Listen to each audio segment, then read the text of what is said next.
Hello everyone, and welcome to this video where I'm going to be presenting a new cargo standard that actually takes the other cargo standards I've developed thus far and ties them in a nice pretty bow for you guys to easily implement in your creations.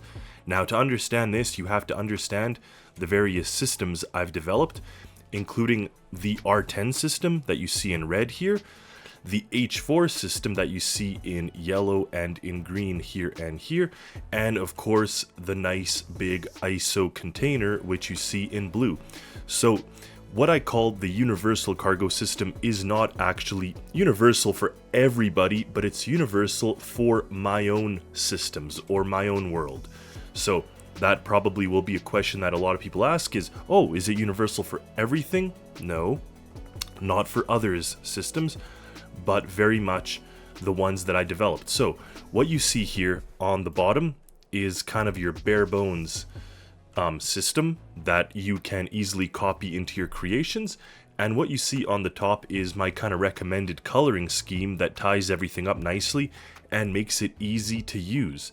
Now, like I said, you have to understand the R10 systems and the H4 systems to get this, and I'll be explaining this in a bit. But hopefully this is something that allows you users to easily implement them into their own creations just by simply copying and pasting. Now, for a short little recap, you will already find this universal cargo system on some of my existing and released creations, such as here the train with the open deck. You could put 2 containers, or you could put 6 Unicorn, or 2 R10s in red there. Over here, you'll find the same thing, but in a single instance, so matching that. And the list kind of goes on as you take a look at these vessels and things. Inside the OSAR helicopter, the 318, there is a system for 2 Unicorn containers or 1 R10. It does not have the capability to pick up a ISO container, so it's not truly a universal cargo system, but it is semi-universal cargo system. And the helipad with the base, the heliport, here it is exactly as you see. So you have the 3 slots for the H4, which are these guys, and you have the R10 in red and the ISO in blue. So this is something I developed to make sure that we can have a wide range of things be able to be attached to larger vehicles. So for example, all of these here that you see in the front row can be attached to these vehicles in the back. Now, these 2 containers are kind of special in a sense that they feature the R10 in red, and they could fit 3 Unicorn containers, but they themselves are ISO containers. So like I mentioned, this configuration is kind of like what you see in the helicopter, but other than that, all of these can support these containers as well. So what are these various systems that make up the universal cargo system? Well, the Unicorn container. This is something I developed over the last little while, basically allowing easy and quick transport of all kinds of things using the H4 connection style. Now, the H4 connection style is shared with my helicopters. You could see there and there. You can actually attach this helicopter to any one of these trailers, boats, whatever. The mini subs, same system, so H4. So these guys here, the Unicorn containers, the helicopters and the submarines, they all attach in the H4 configuration. Now, the H4 configuration here on this new universal cargo system template that you'd want to attach the larger things, meaning the helicopters and the mini subs, would be on the yellow system. If you want to put Unicorn containers, because they're kind of smaller, if you have one, you could put it in the middle here on this slot, but if you have 3 of them, you can actually put them on all 3 slots and have many more than just one. So that is a nice thing, and you will find that here on these vessels. So you can see here, I just did kind of move it out further. In this case, there was no need to have the green within the blue, but in the case of the larger ship, you actually do have that system continuing on there. So those are the H4 style connectors and how you can attach them to those vehicles. Now the R10 is a little different in a sense that it is for the cars and for the boats that are smaller that can be kind of picked up and placed. So you'll see here on the underside of the car, I have two electric connectors right there and right there. So those ones you can place onto the deck of one of these. And the boat, it actually only features one single electric connector, but then it also features the sliding track. Now, of course, for the car, you can't use the sliding track because the bottom of the car needs some ground clearance, but the boat itself can use that, and then you don't need a second electric connector. So as long as you align it, you can place any of these on these vehicles here in the back. What I'm releasing to everyone is actually a revamped system of what I've previously been using. We're now at version 1.5, and the nice thing with version 1.5 is that you can easily select the starting bay here with this drop down menu. So what this means is, depending on what you press here, for example, if I press H4, that will be the middle slot right here. And if we spawn it here, you'll take note that the H4 is the starting one. Now you can turn it off. You can turn on the green ones. You can turn on the R10 system or the ISO container. Now you'll note that if we press this button here, the system automatically switches to the R10. If we press ISO, it automatically switches.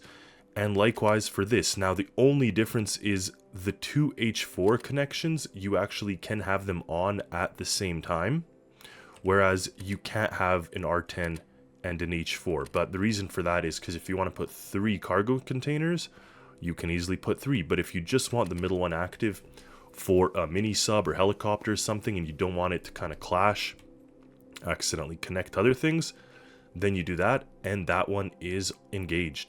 Now you'll note that we have 2 instrument panels here. So if we go over to the color coding, you'll see that the pink is optional. So we don't need the pink, whereas you'll see here the blue is the ISO, red is R10, yellow is H4 middle for helicopters, mini subs, or for the Unicorn, whereas the H4 is primarily for Unicorn. Of course, it doesn't stop you from placing a helicopter or boat or submarine, sorry, in the green.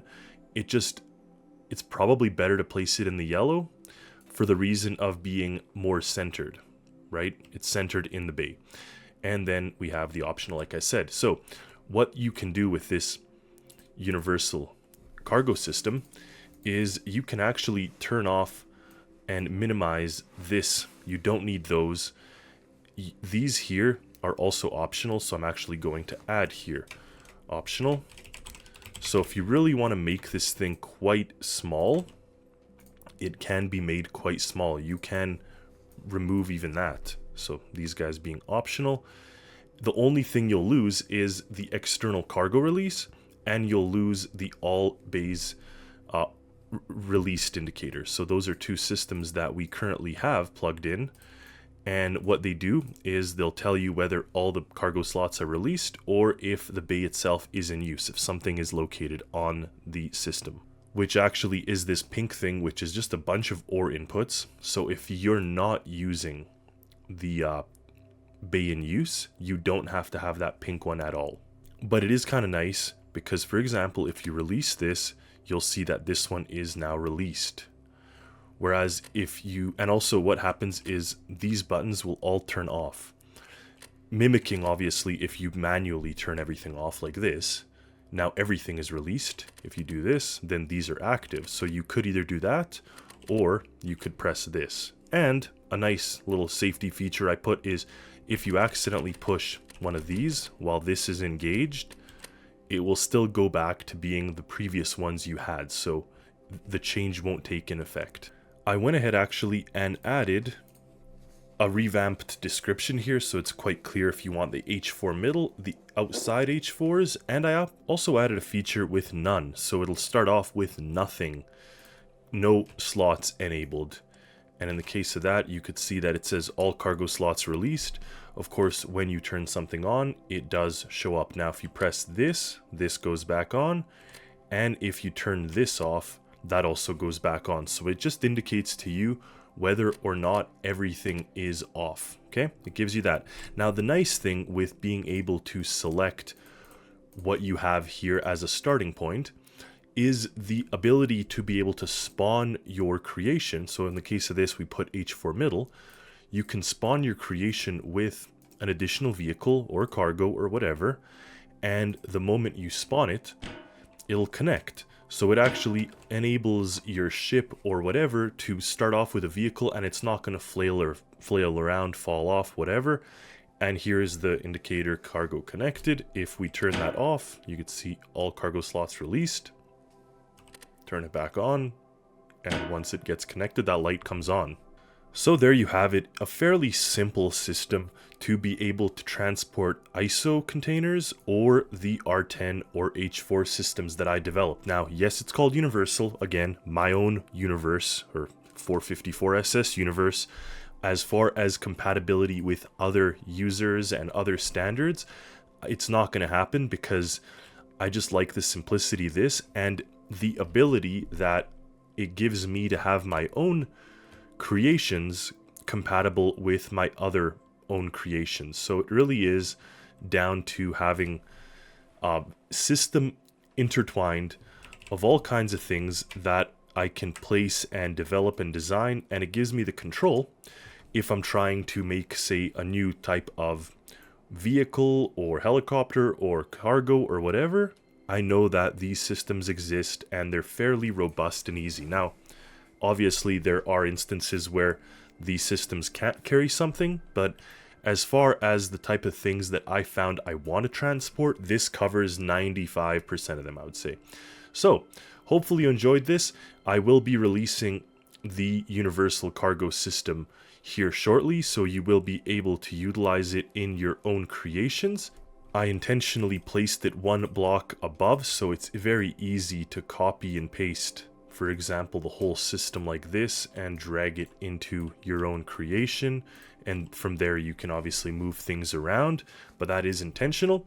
And hopefully this allows other users to make their own things very compatible with the 454SS system. So thank you very much for watching. As always, I do want to give a huge shout out to my YouTube members and to my Discord server boosters. They give extra support and they enjoy extra benefits such as early releases and things. But I do want to thank each and every one of you for watching this and for being a part of the community, because without you guys, none of this would be possible. So thank you all, and until next time, happy Stormworksing.